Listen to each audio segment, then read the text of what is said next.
So, check this out, right? This guy.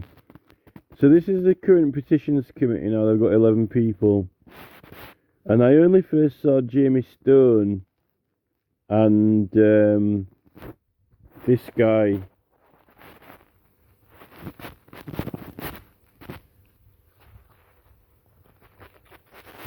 David Baines. And then when I looked at the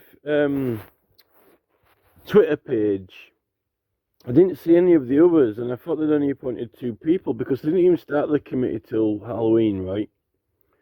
And I couldn't find any, and then later on it turns out there were others on there, but they'd already been named before, but I didn't find them when I was scrolling down, so I don't know where they were hiding, right? But anyway, right?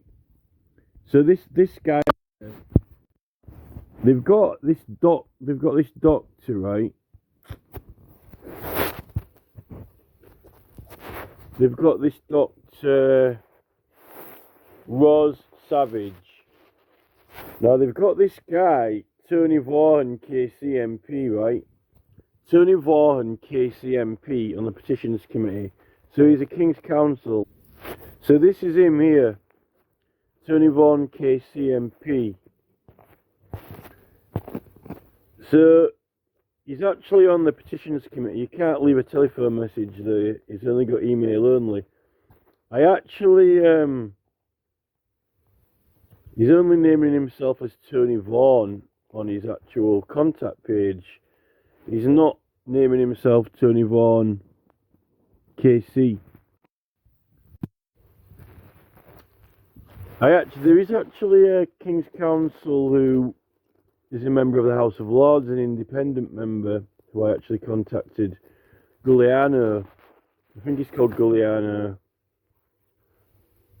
for some help. But so they've got actually King's Counsel. You'd have thought Starmer would be their King's Counsel, wouldn't you, if he's Prime Minister? Or has he got this Tony Vaughan guy to back him up? Anyway, so this is the guy here. Tony Vaughan KC MP. But he's only naming himself as a KC on the Petitions Committee website. Ironically, not on his actual own website, his own landing page for his MP. Now, he's a King's Counsel, right? So I'm actually gonna challenge the Petitions Committee now on this, and I'm not gonna try and make sure this is not a long video. And I actually would leave him an answering machine message, but he ain't got one. So here, right, so the Petitions Committee are editing our petitions, okay? They're changing our petitions. They're saying, no, we can't accept it. And they're actually even making suggestions for us to change them, which I said is altering people's prayers or trying to persuade people to alter their prayers on evidence and statements, because that's what it is, a petition, right? And looking at the 1661 Tumultuous Act, it's easily identifiable as a legal process. So I'm like, this is an abusive process and perverting the course of justice. Now, the Parliament are meant to be privileged, right? I can remember quite a few years ago now, time flies, that I was trying to get something done about the Petitions Committee. And I tried with the Ombudsman, and I forgot about the Privileges Committee, but the Ombudsman said they can't do anything. But the thing is, you're actually getting action against the MP, because it's the staff, the skeleton staff, or what you call them, the staff of Parliament who aren't MPs. Apparently, there's no way to complain about them, or no discipline process that can be taken, because they don't have like a responsible officer like the MPs do. So you actually complaining against the MPs because they're the ones who make the decisions, right? So it's an MP complaint, right? Now, what do you do if they're obstructing the petitions and you want to take legal action against them? You know, they're protected by privilege, but we're not getting privileges in our petitions. But apparently, you know, it's going to be parliamentary etiquette and, you know, schoolboy discipline, you know, go stand in the corner type thing. You know, young kids can't be prosecuted at school because they're not old enough. Like 8-year-old kids can't be prosecuted at school, right? But they can still be disciplined by the teacher. Like, go stand in the corner. So It's effectively like, go stand and, go change your petition type thing, But I've actually realised something important when it's this here, there, look. Can you see that? It says, this is what Lord Anningfield used when he was in Southwark Crown Court, when Jeremy Johnson KC, right? Illegal prosecutions in the Court of King's Bench for matters and causes. So it says causes, so that's cases, right? Matters and causes. So that's actually, a cause is like a claim, a case, right? Just matters, causes, right? Cognisable only in Parliament, right? And by diverse and other arbitrary causes, right? Now, this is the thing. All petitions to Parliament are going to be debated in Parliament, right? So they can't be challenged the MPs can't be challenged in any place out of Parliament. But when you're writing it, when you're forming the petition, when you're getting the evidence and writing the petition, that can't be challenged in any court or place out of Parliament either, right? Because because it's for Parliament to decide on it. Now this is the thing, though, right? It says cognisable only in Parliament. But the thing is, right, to decide the petition, okay, to decide the petition, to debate it and come to a conclusion and an answer or a verdict, right, is done in Parliament, right? But what cognisable only in Parliament. But this is the thing, this is the key thing, right? A petition is not only cognisable in Parliament when you're writing it.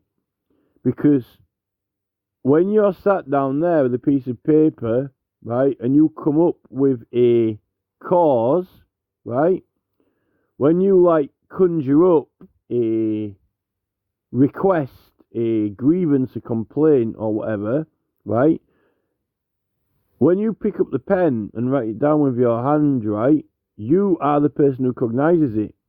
And Parliament cannot, because it's not their claim.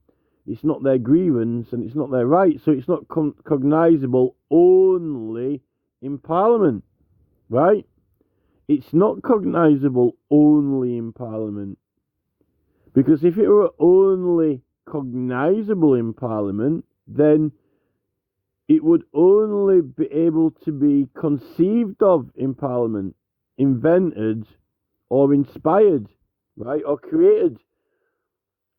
The petition is actually invented, created, cognised, conjured, come into being, actually, not only outside Parliament, but it's the cognisability of it is not only in Parliament.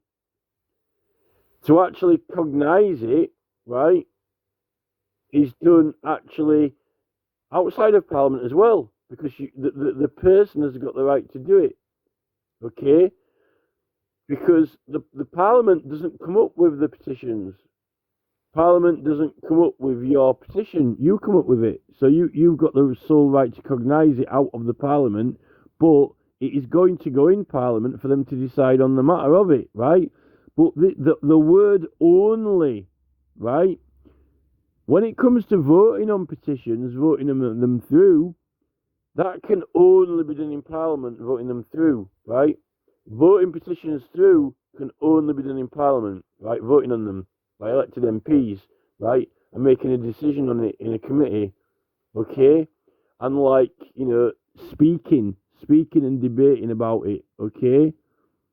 But the petition part of it, how you get that in so they can come to conclusion on it, right? Or that's not only in Parliament.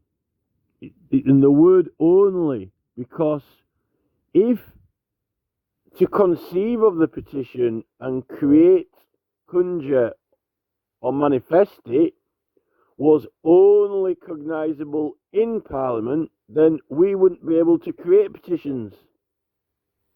We couldn't create them, and we couldn't create them out of Parliament. So they're actually cognisable Not only in Parliament, but out of Parliament, right?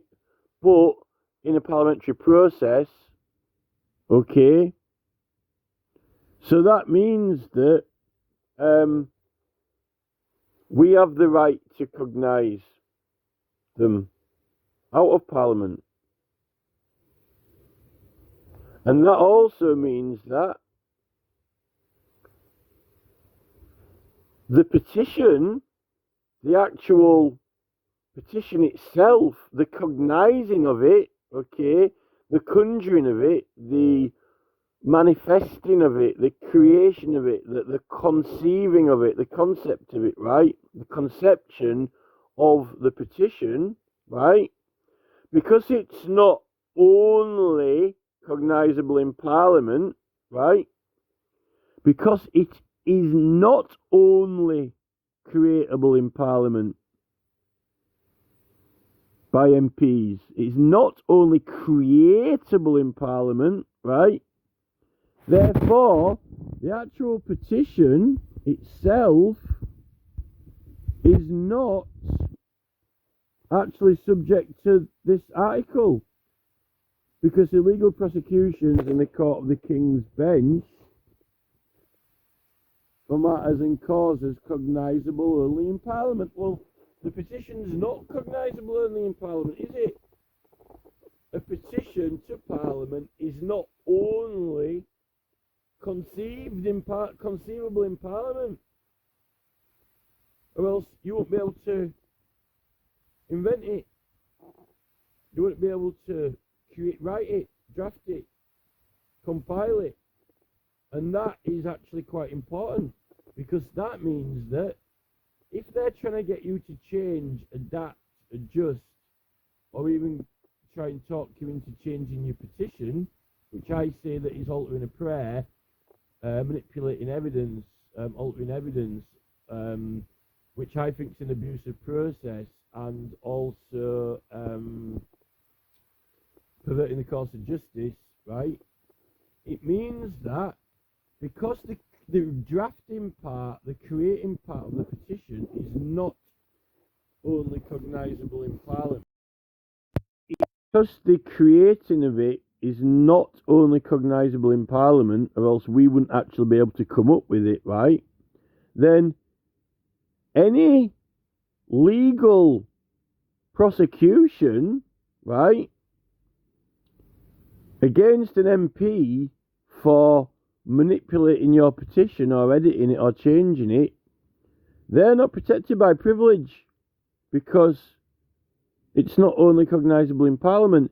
If it was something only decidable in Parliament, which is the verdict of their debate, the speaking about the petition is only cognisable in Parliament, the decision on the petition is only cognisable in Parliament, and their further investigations or summoning documents or whatever is only cognisable in Parliament, but the creation of the petition, right, wording it, and the prayer, the request, is not only cognisable in Parliament. Because if it was, we wouldn't be able to come up with it. So, when it comes to the creation of it, which is not only cognisable in Parliament, they're actually not protected by privilege. So I can actually prosecute them for abuse of process and perverting the course of justice by trying to get you to, change your evidence, or change your statement, or change your prayer, which is what I said is illegal by them. Because our right is the right of the subjects to petition the king, and all prosecutions and commitments for doing so are illegal. Which I said, prosecution, legal challenge, and being held to being committed, being sent to prison, right? But you're only sent to prison by them making an order, right? And they don't have the power to make an order, so they can't order you to change your petition wording, right? They can't order you to change the wording on it or the prayer of it, really, right? And that's what they're doing. And you've got a right to collect your signatures on it, which is to compel them to debate it, which they're not letting you do because they're telling you to change it before that they'll publish it and let you collect any more signatures, right? So I don't think that they're protected by privilege because you can prosecute them because it doesn't fall under illegal prosecutions by the King's Bench for matters cognisable, debatable in Parliament, because the wording of the petition is not only cognisable in Parliament. So they haven't got exclusive cognizance over it, right?